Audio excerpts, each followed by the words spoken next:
Hey, Big Texas Comic Con. This is the first panel, I get it, but can we make some noise? We're about to have Trey on stage. Thank you for that. Incredible voice actors come up here. So let's go ahead and give him another round of applause. Troy Baker, please make it to the stage. You guys know his voice from various shows and video games.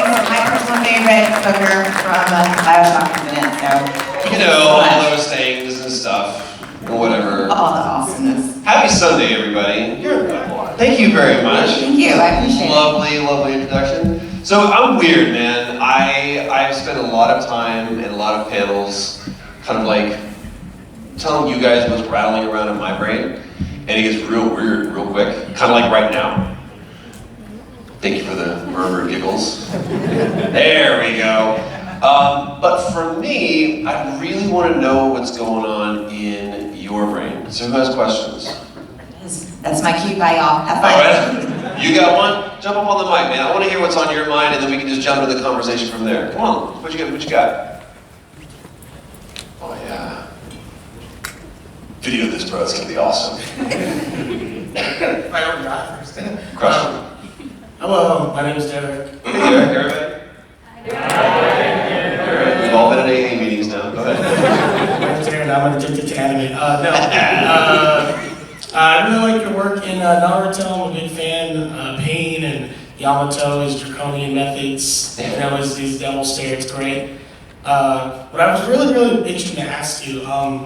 So, what's your favorite flavor of ice cream? I knew this was going to take a weird turn. They buttered me up that good. Really like your work. I was like, I hear a butt coming.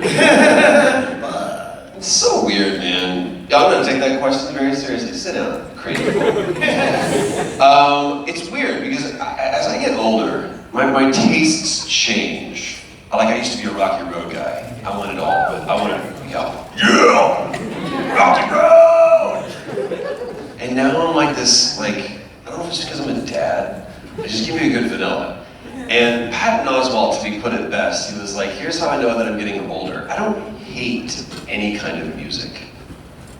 But in my younger years, I would tell you what I hated and why you should hate it too. And there was this phrase that I love to say, I was reading this article, I was scrolling through TikTok, and this thing came up, and it was like, remember, it's called self-discipline for a reason. And I went, because I'm really into philosophy and the way that I work out, the way that I eat and all this. And I realized that it's really just for me, but I'm really anxious to tell you about it. And that self-discipline thing, you like how I just turned his question in this really deep tangent? That's a skill, right? So I don't know, I think as I get older, I realize more and more it's about self-discipline, and there's a lot of things in life to get really worked up over. And Marcus Aurelius said, remember, it's always within your power to not have an opinion on a thing. And we live where our entire society feels like it's completely bordered and governed by opinion. And I think about Disney just put out, who's watched Ahsoka? Right? Okay. Did you watch anything before that? Any other of the Star Wars things before that? Oh, yeah. Okay. So, you look at it, and they needed Ahsoka to be a hit. Because there were, oh my God, I loved you. I didn't know you were here. Thank you. I am so sorry, because I am, the people that do signing for the hearing impaired, I am their nightmare, because my brain just communicates in sentences that are fever dreams. Come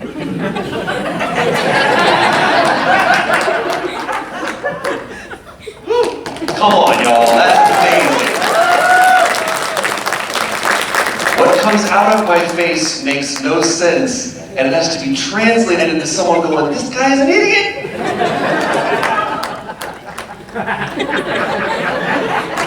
There you go. But it's funny because there's this whole perception about how Disney is doing based upon what people think of the show that they just put out. It has nothing to do with how hard that crew worked on that show, how the writers busted their ass to make sure that they did something that was new and fresh, but also still served this existing world of Star Wars that we spent the last almost 50 years watching. It's crazy. That doesn't take away the work that people have done. If someone goes, I found the material to be derivative, I give it a 6 based upon some random scale that no one's clocking. What is a 10? What is a 5? What is an 8? There's no standardized thing for opinion. So just remember, if anyone shares their opinion about you, it doesn't mean anything. And it's always within your power to not have an opinion on a thing. And just live your life and be grateful that you have air moving in and out of your lungs. Dig? That was all the first question about ice cream. Here we go. What you got? Can't wait. Hi there, my name's Tim. Hello, Tim. Hi, Tim. Some call me Tim. I'm Monty Python people. Go ahead. Yeah, I just wanted to talk about how both you and Ashley were in the show and you both died off really quickly, like within one episode.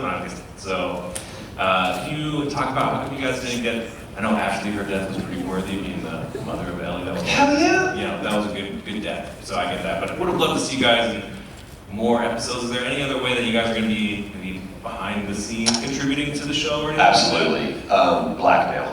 100% blackmail. No, I look, they did not have to do that, and really never before that I can think of has there been an opportunity for. And this is really weird. You have this story. Anybody have the first run? I mean, the very, very first run of The Last of Us on PS3. Anybody have that? Okay, go home and look on your copy, and it'll say from the makers of Uncharted. And the reason why that's on there was because Sony didn't necessarily know that it was going to be a hit. They were like, we make good games. You liked Uncharted, right? You'll like this. Please buy this game. And they put it right on the front. And then it does wildly well. It does gangbusters. To my knowledge, The Last of Us is the only game to ever be adopted to or optioned to be adopted into a different medium off of the first game. Think about that. Tomb Raider, multiple games. Mario Brothers, multiple games. Terrible first movie. Decent. I have a 5-year-old now, so I watch Paw Patrol like this is brilliant cinema because he loves it, right? So this, again, don't worry about anybody else's opinion because it's 100% skewed by their experience. But you look, even Uncharted, there were multiple games out before it had been adopted. Halo, multiple games before it had been adopted or optioned into something else.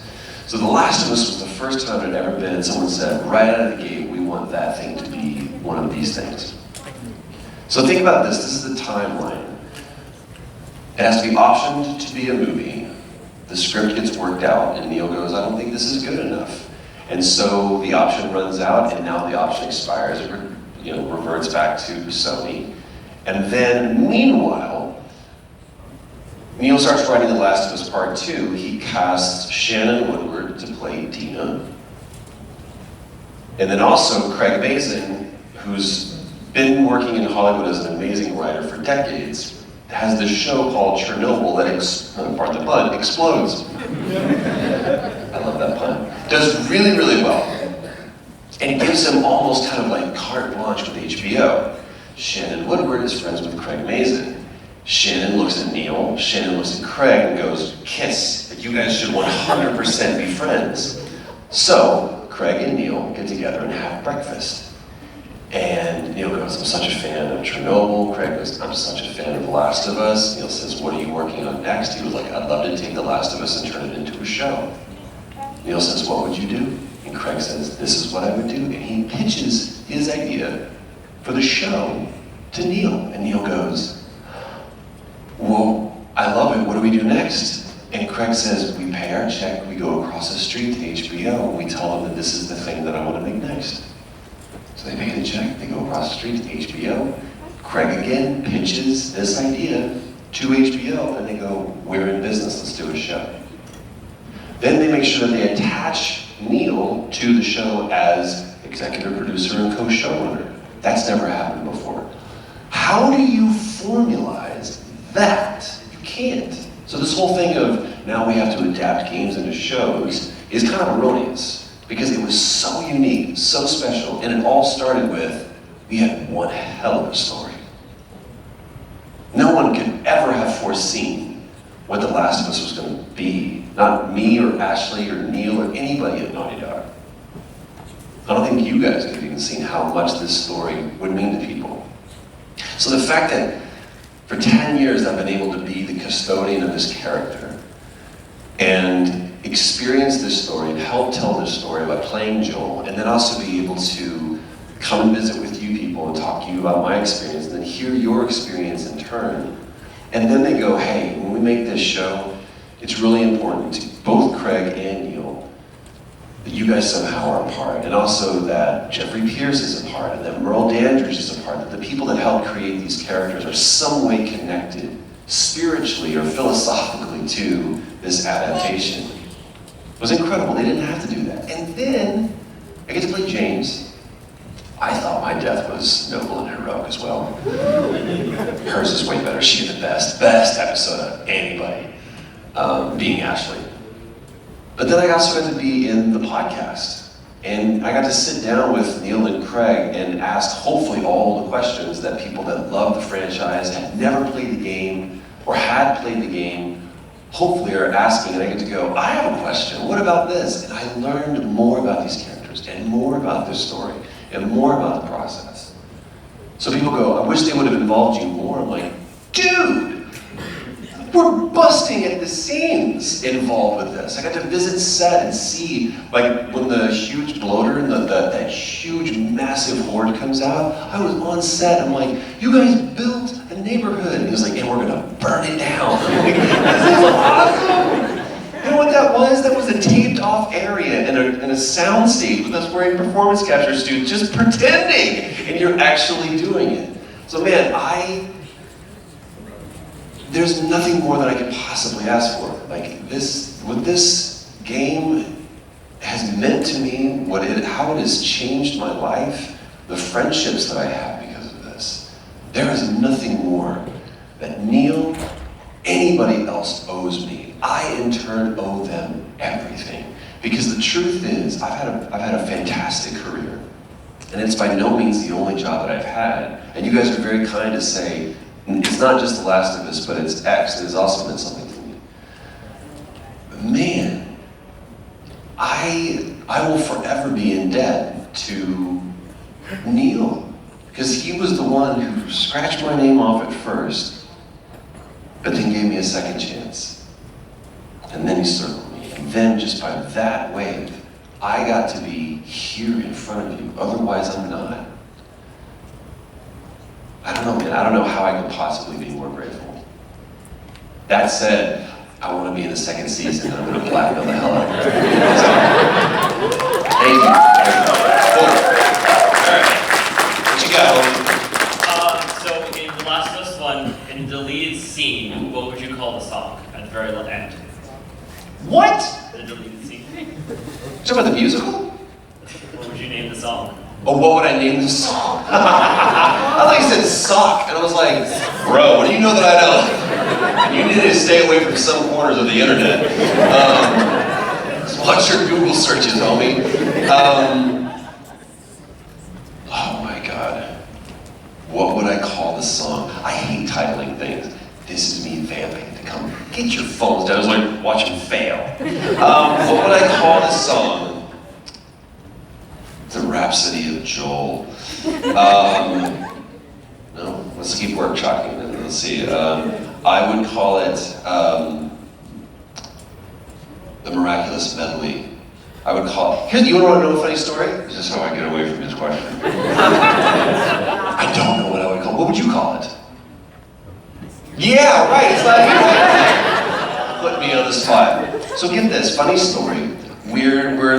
We're shooting a bunch of stuff. We're like, hey, we're coming back. We need to get this scene. And they had realized, this is what I love about making games more than making film. You kind of get what you get when you're shooting the film. I'll come up with a thing. You can sit down. You're fine.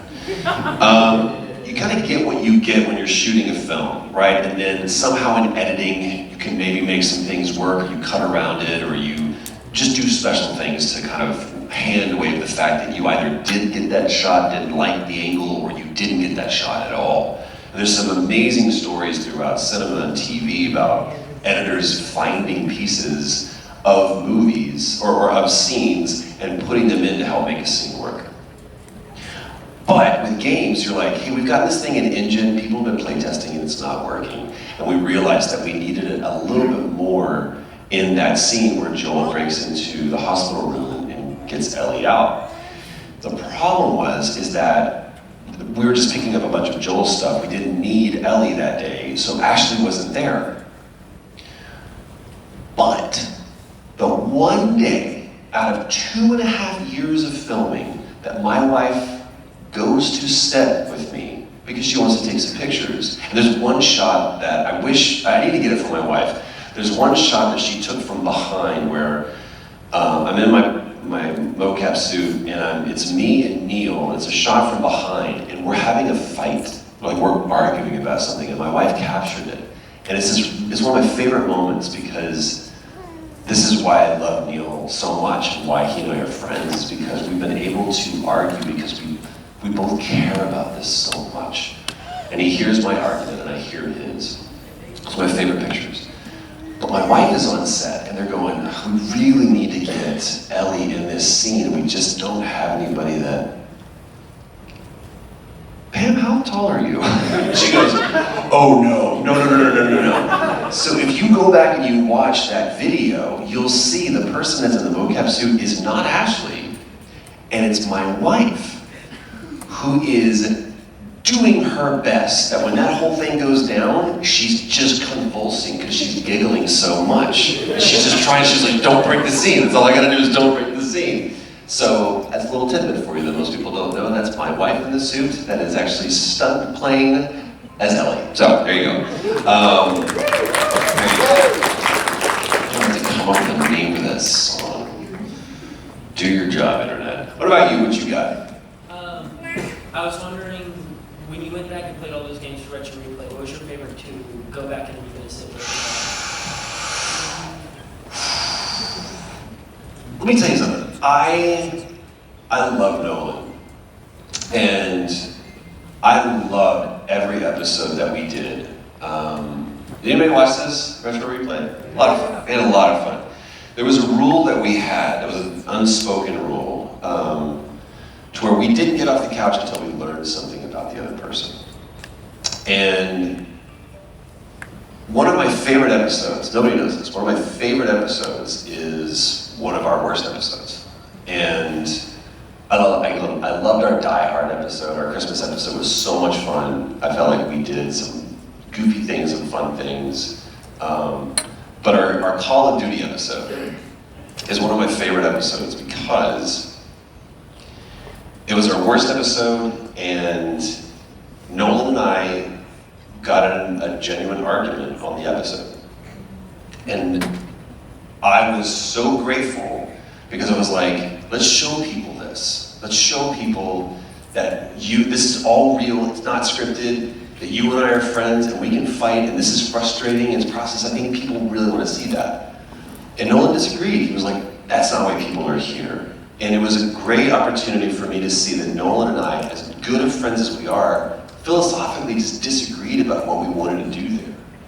And I don't think that if we hadn't have had that episode, we would have ever learned that about each other. And there is, just like in the same way like Neil and I can argue, there's this great phrase, or a great story that, you guys don't know who Stanley Tobolowsky is. He's an amazing actor, character actor. You've seen him in like Groundhog Day.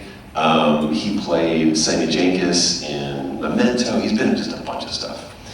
But he, on Groundhog Day, said that, here's this great comedy with Bill Murray. Because all that had to be so much fun to film. He goes, oh no, it was terrible. Everyone was miserable. Because he goes, where there's contention, there's care. And that's the same thing. It's like Nolan and I really, really cared about what we were doing. We just went about it in two different ways. So it's funny And by the way, no one ever saw that part of the episode. There's a weird edit that happens if you ever go back to the Call of Duty episode and you see Nolan getting frustrated and then they just like time jump.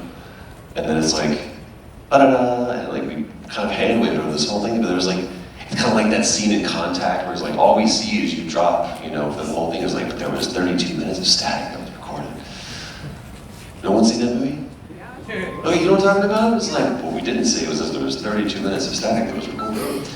So it's something that I wish people had seen, where it was like, show us struggling to make something, show us arguing, because everybody knows that you have that friend that if you really, really love them, you can argue, you can fight. There's nothing wrong with that. It's about finding the resolution. It's about getting past that awkwardness. It's about getting past that argument to finding a peaceful solution. So I still go back and I watch them, and I still myself laugh. To me, after we get through like season 2 or level 2 is when we really kind of hit our stride, and like what Drew was doing with the edits and being able to find all of the cutaways was just magnificent. I think that we made a really, really good show. The best thing that came out of that is that we were able to create a community that found each other in a time when they really, really needed it, and loved on each other and made each other laugh and found a way to come together and celebrate.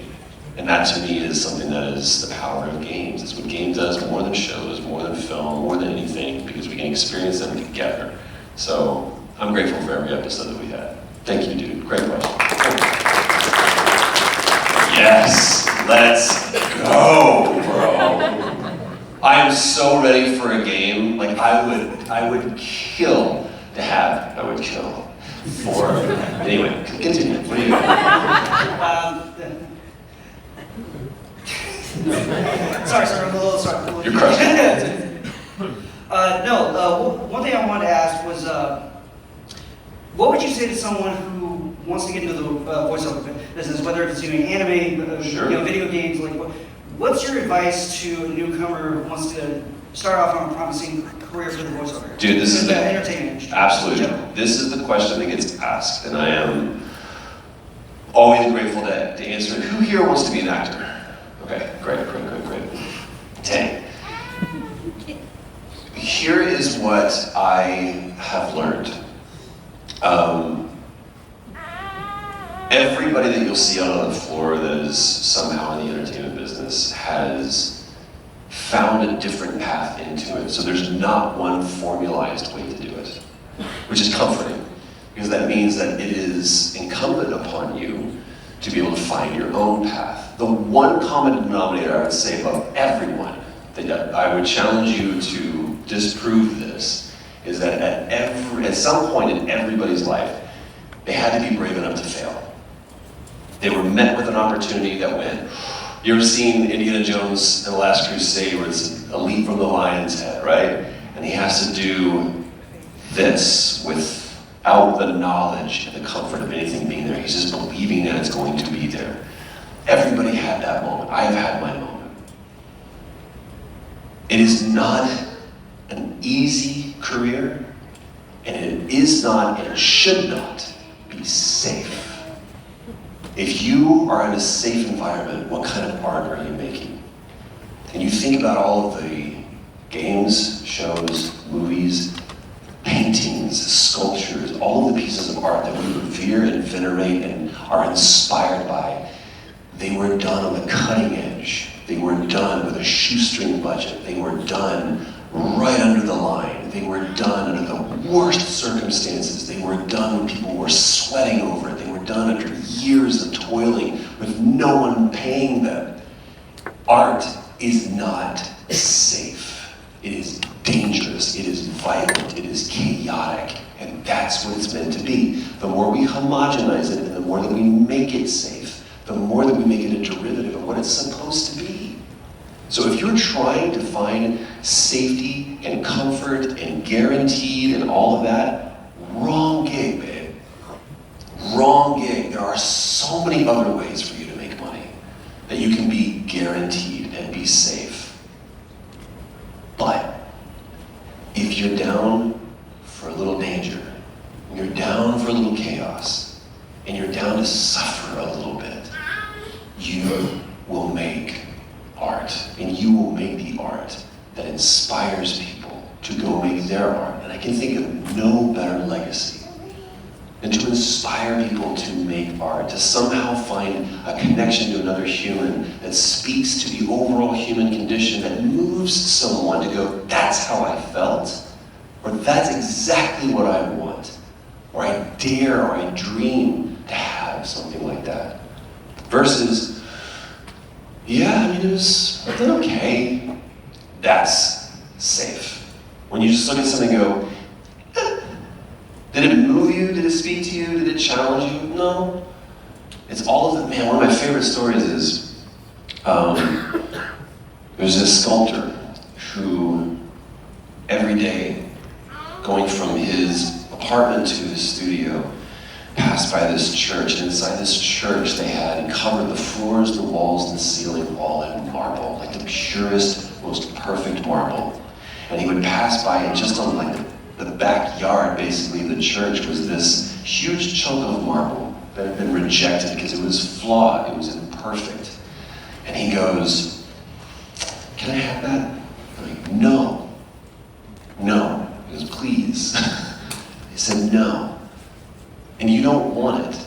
It's flawed, it's imperfect, has no value. It's worthless. So for 18 months, I think it was, he passed by every day and was like, can I have that marble? No. Can I have that marble? No. And he sat and he watched as it got rained on and snowed on, the sun baked it, birds poop on it, all of it. Grass is growing underneath it. And finally, he's so persistent, he goes, please, I'll take it myself, can I please have it? And he said, fine, take it. What are you gonna do with it? And he spent the next 3 years of his life carving the David out of it.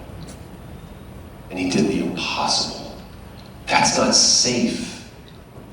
That's dangerous. And that is someone who looked every day inside that piece of worthless rock and saw the greatest sculpture the world will ever know. So what is my advice to you? Get dangerous. Don't be safe. Challenge yourself. Get ready to do a leap from the lion's head, because I guarantee you, that's what the gig takes. So if you're down for that, let's make some art. Dig? Man, I love this guy. So cool. What you got? Hi, Troy. Welcome to San Antonio. Thank you, man. Thank you. I actually did almost meet you about, I think, last year or 2 years ago at Fan Expo Dallas. You said meet me. I thought you said beat me, and No. I was like, go on. Maybe you almost- did, and I don't remember it. I almost met you because I walked by your table and saw you in the Alliance. Right on. And I also met Nolan Norris, who's your brother in Uncharted. But I just want to say thank you for being some of my favorite shows in video games, like Legend of Heroes franchise, Trail of the Sky, Uncharted, Naruto, One Piece, and Unchained Blaze, which is a game I played that came out in 2012. You play Fang? Yeah. Yeah, so anyway, I kind of have two questions. My first question is, since you've voiced Kanji in Persona 4 Golden, which I have the game, but I haven't beaten it, what do you think would happen if he and his team, the other Persona users in that game, were to somehow, cross over into the world of Persona 5 and meet that team in the metaverse? How would that interaction play out? Because I know Kanji, kind of, when I look at it, he looks almost like Ryuji. Okay. He acts like Ryuji, kind of. I would say, you ever seen Ghostbusters? Yeah. Huh? You seen Ghostbusters, right? Oh. No. Dude, it's Halloween. No, there's no judgment. I just wish that I could be you to watch that movie for the first time. I want you to find and meet a friend here, and I want you guys to go watch Ghostbusters together and form a friendship and a bond over one of the greatest movies that's ever been made. Dig? Somebody do this, please, for this friend. Please, we need to introduce him to Ghostbusters, like, now. We the man of Ghostbusters. My point about this is, using the physics of Ghostbusters, I would say that you can't cross the streams.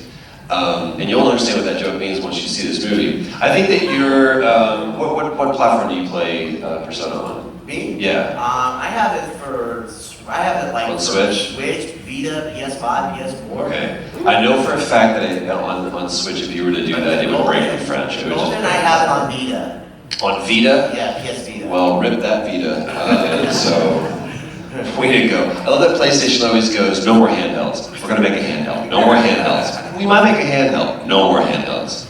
Okay, we're gonna do a handheld. Just keep looking at Switch sales reports going, there's something here, and then Steam Deck comes along. What was your second question? My second question is mostly about, it's about in Naruto. Yes. What was your most favorite moment or scene that you voiced either as Captain Yamato or as Pain?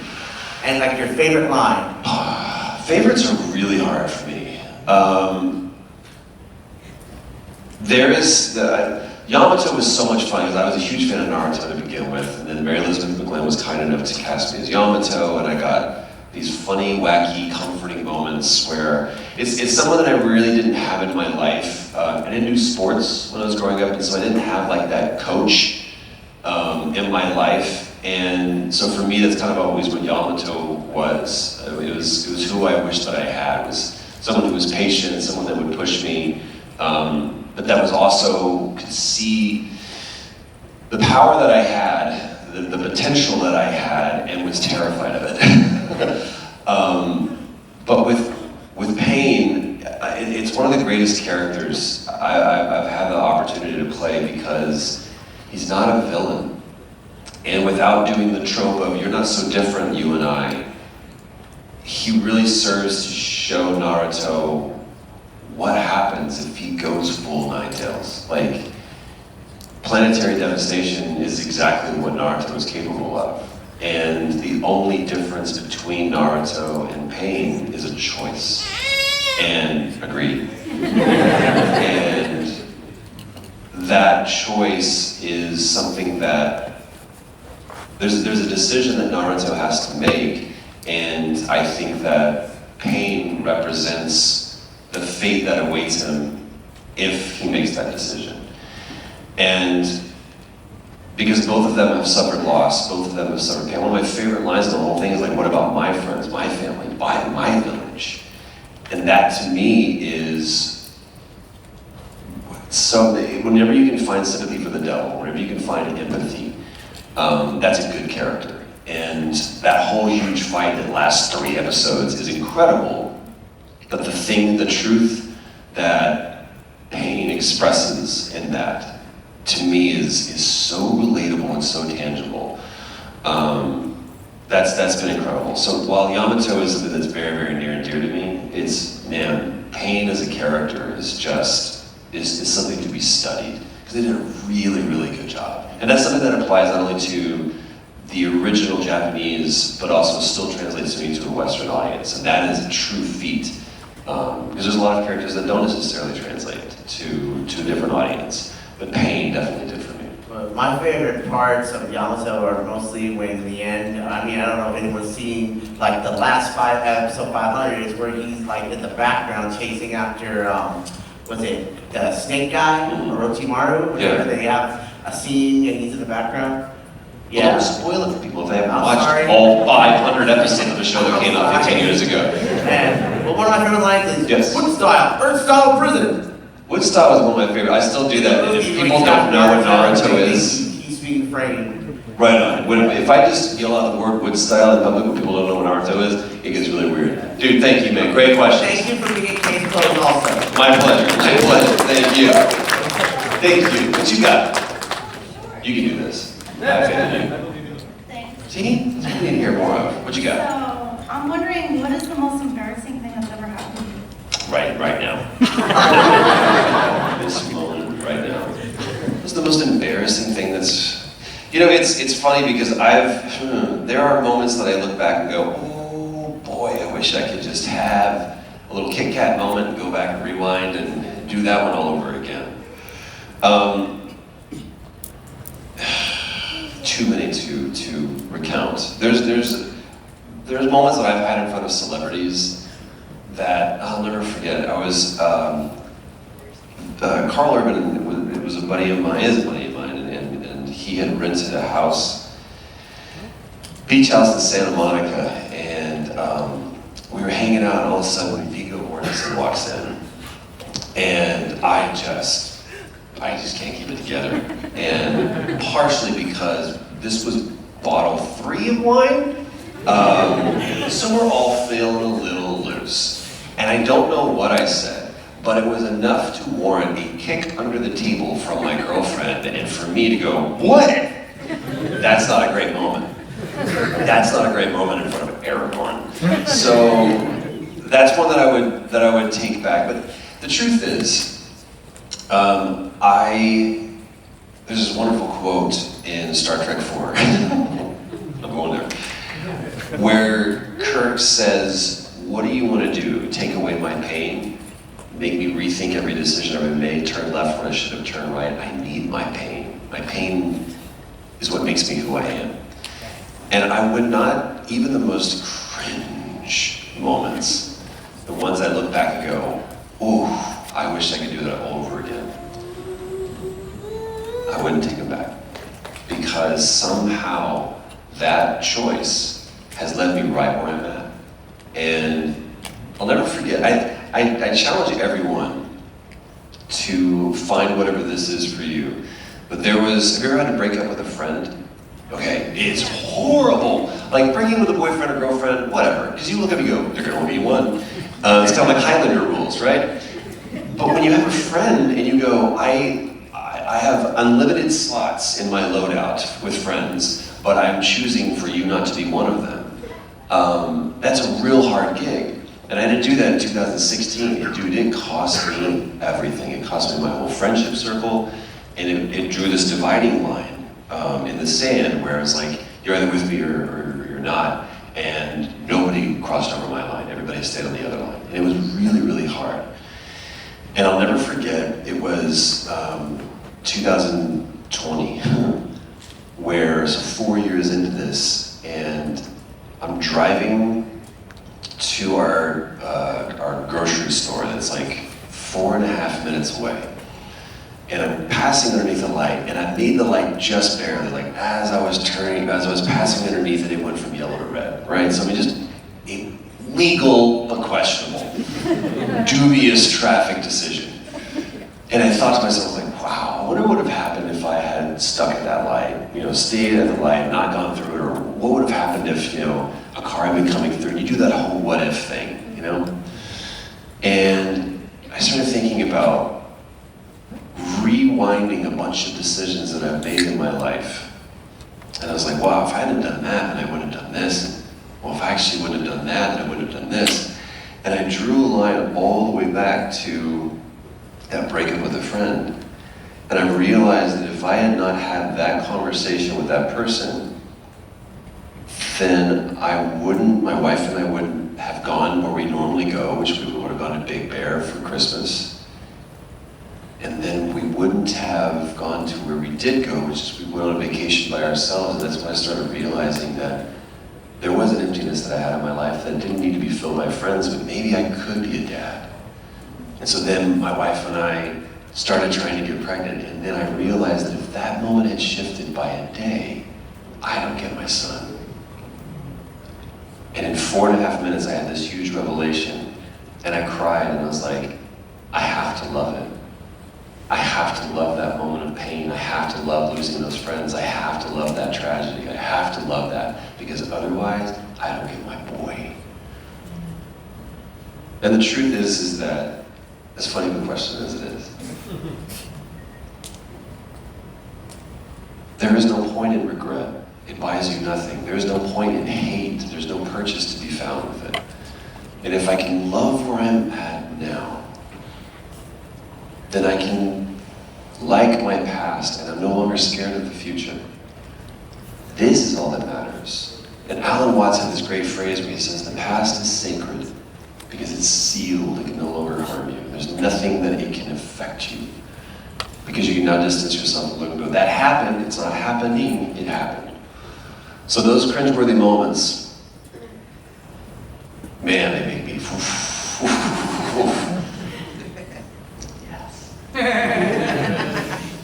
but I love them. And I would challenge you to love yours as well. Dick, thank you. My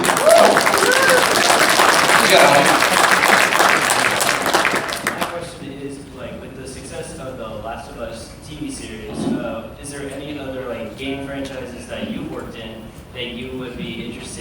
seeing become live action? I wish they would do an Uncharted movie.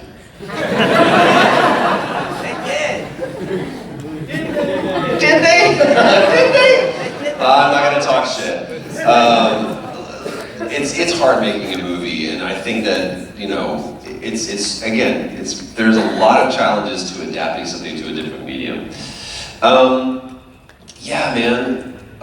There's a lot of things that I think could make. Apparently, they're doing a BioShock show. I'm very curious to see what that's like. But the thing about BioShock is, what I love about Ken Levine is he puts your choices center stage, right? So the whole thing about, you can get Adam, you want to, but how much of your humanity are you willing to sacrifice in order to just make it? So I think that there's, maybe we can't do those stories in a cinematic form or in an episodic form.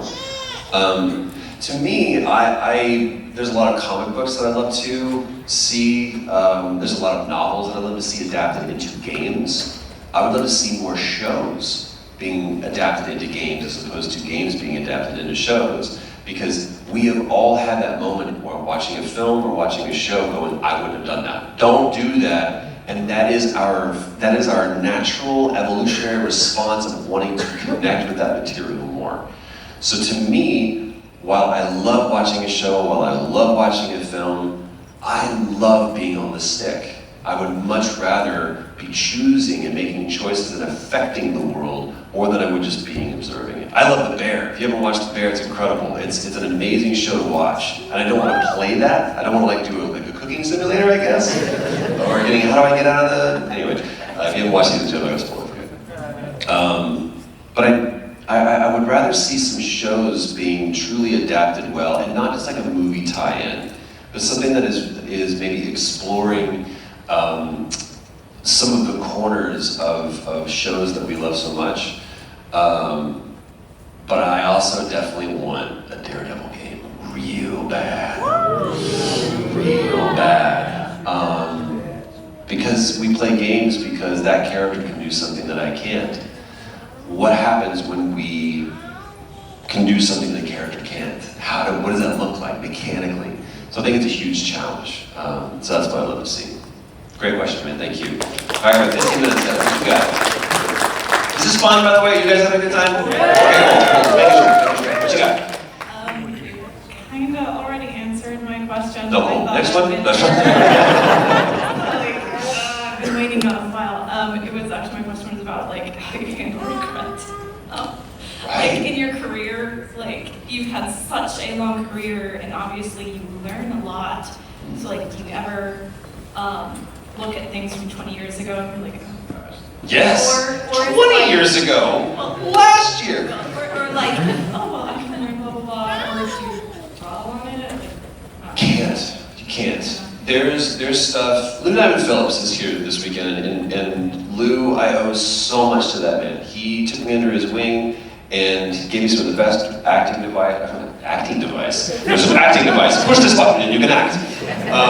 Acting advice that I've ever been given. I owe him a lot. And there's the movie that he and I did together is objectively awful. Awful. I'm glad it came out before Metacritic because it would have broken the scale. It's just terrible. He's great at it, but it's just a bad movie. We've all done those things where you look back and go, that's just a steaming piece.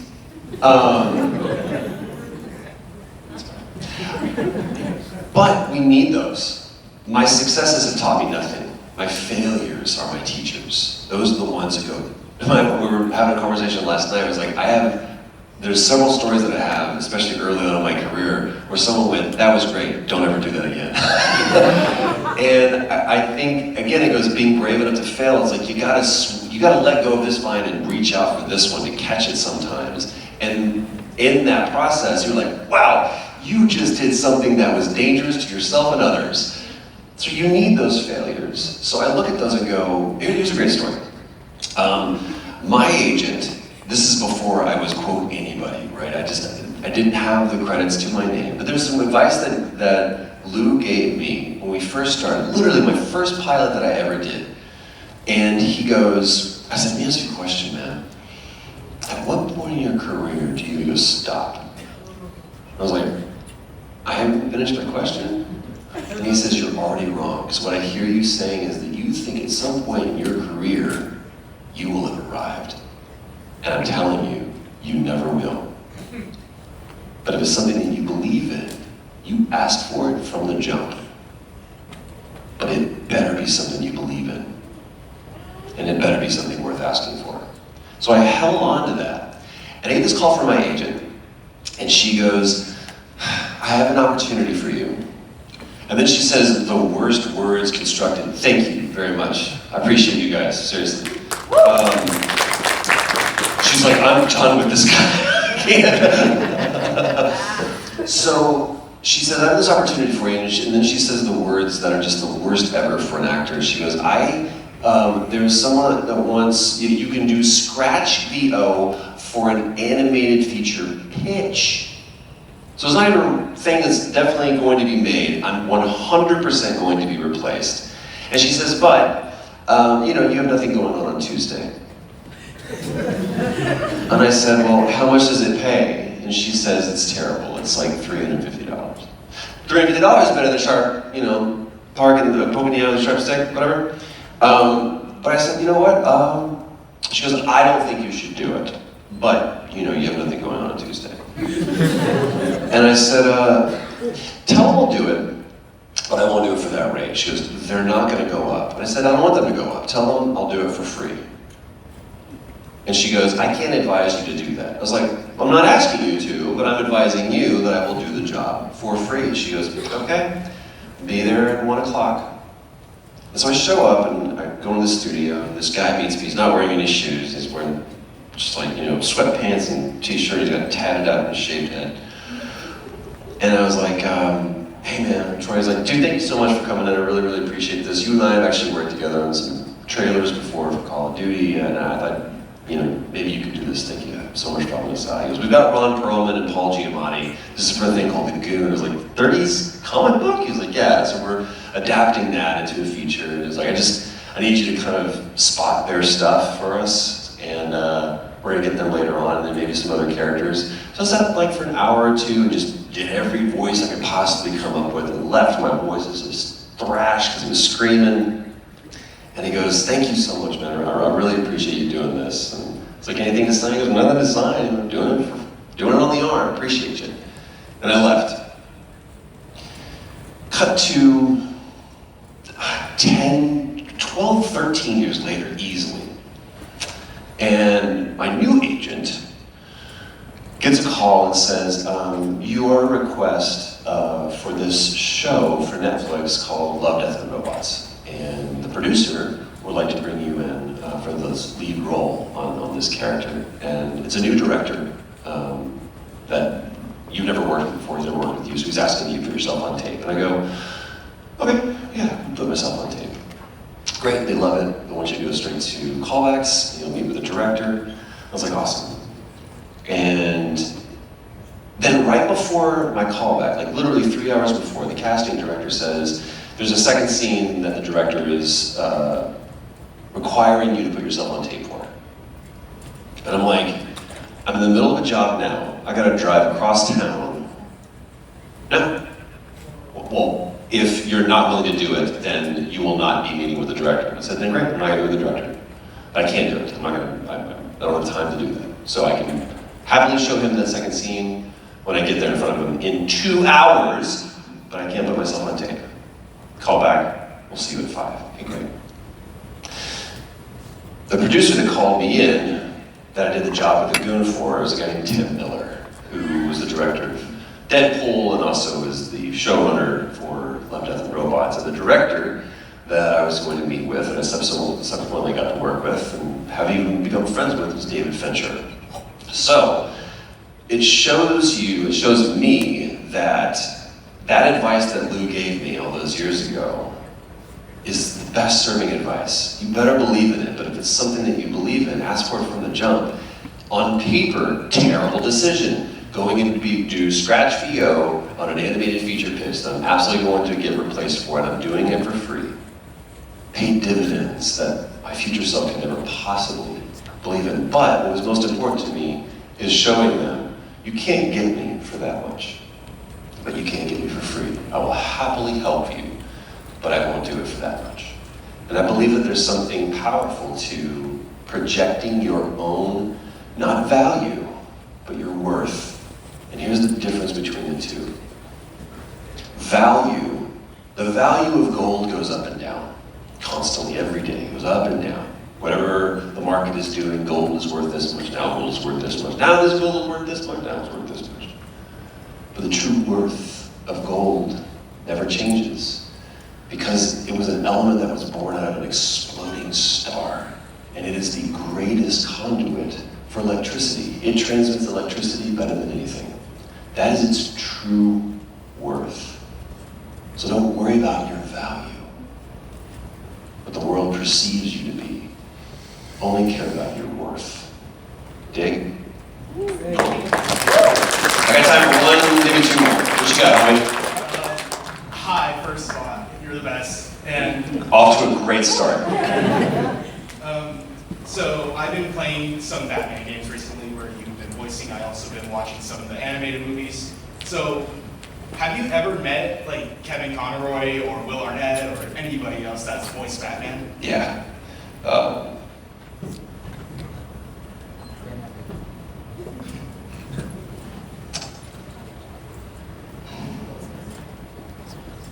Kevin was and always will be my Batman. And he was one of the kindest and he, of anybody that I've ever met, he was the most Batman. He loved telling this story on, I believe it was right around 9/11, he actually jumped in with firefighters and were helping people in New York, and people didn't realize who he was until he said, he had to yell something, and they were like, Batman? And then they were all geeking out over it, and it was just, Kevin had this infectious laugh.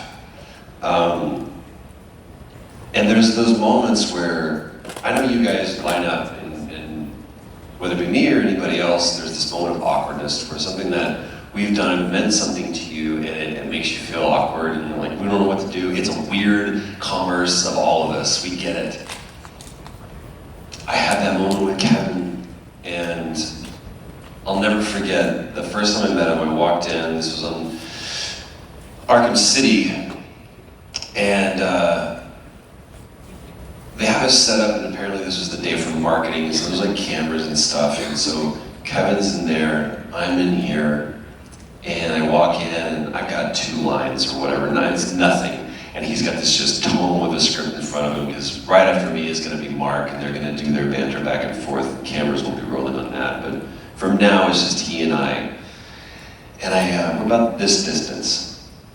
And he's looking through his script, and I'm shuffling my 2 pages back and forth. And I go, hey man, I hate to do this, but, and you know where this is going, I'm like, there was an episode of the animated series, and he just looks up at me over his glasses. And I'm like, great, I am in it now. And I said, it was a Mad Hatter episode, you probably don't remember it, but Bruce wakes up and he's no longer Batman, but he's just Bruce Wayne, and his parents are still alive, and I just thought that episode was really brilliant. I think you did a great job because you had to be Bruce Wayne. It was just fantastic. I'm like stumbling all over my words and trying so bad to backpedal. I'm looking at the engineer going, you're to die. Kevin just looks at me and he goes, Perchance to Dream, it's my favorite episode too. Oh! Can we just become best friends? And we had more opportunities over the years to have these great green room talks and just hanging out when we found ourselves at shows together and and who he was as a person and his performance and everything, he will always, always, always be Batman to me. So, yeah. Thank you. This is probably not all you guys expected. Hopefully not. I hope in any way something that I've said today finds purchase and takes root and encourages you to, especially with the amount of actors that we have in here, encourages you to be brave and be brave enough to fail and to never be safe in this and to challenge yourself and trust that you can live in the chaos and that you can live in the danger. You can thrive in that. And the last thing that I'll leave you with is this. If you find yourself surrounded by people that are telling you that you can't, that you shouldn't, or to just be safe, remember it is always within your ability to not have an opinion on a thing, because all is opinion. And find yourself some new friends.